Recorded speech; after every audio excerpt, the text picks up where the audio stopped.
Hi, I'm Matthew Kelly, and welcome back to Radical and Relevant, where each day we take a few moments to reflect on the gospel.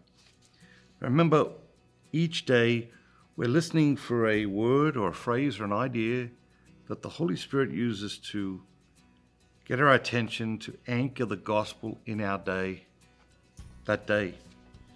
Today's reading is from the Gospel of Luke, chapter 14, verses 1 through 6. One Sabbath, when Jesus went to dine at the house of a ruler who belonged to the Pharisees, they were watching him. And behold, there was a man before him who had dropsy. And Jesus spoke to the Pharisees and lawyers, saying, "Is it lawful to heal on the Sabbath or not?" But they were silent.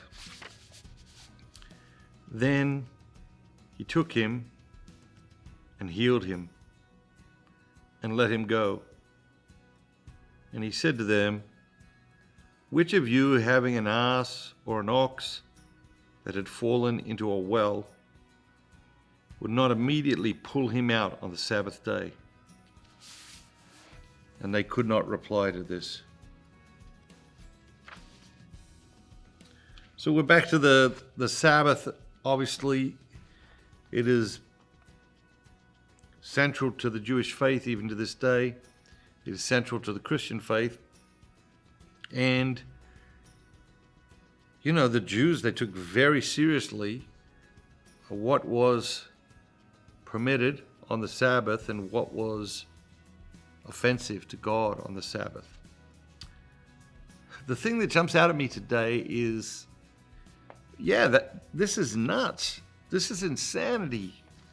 This is like, it's Sunday, or the Sabbath, Saturday in their case, and you're not meant to work, and you might consider healing work, but how is it possible in any conception of a human worldview that healing somebody who, has a horrific condition on the Sabbath is offensive to God?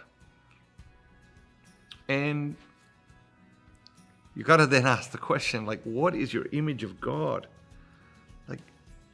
What do you think of God that God would say, that person's in massive pain, but let's leave that until tomorrow? It makes no sense, right? It's clear it makes no sense. And we might say, well, they're going too far. Too far with the rules, too far with rigidity, too far with this. And what strikes me today is that we're going too far in the other direction right now. It's like Sabbath, people do anything and everything.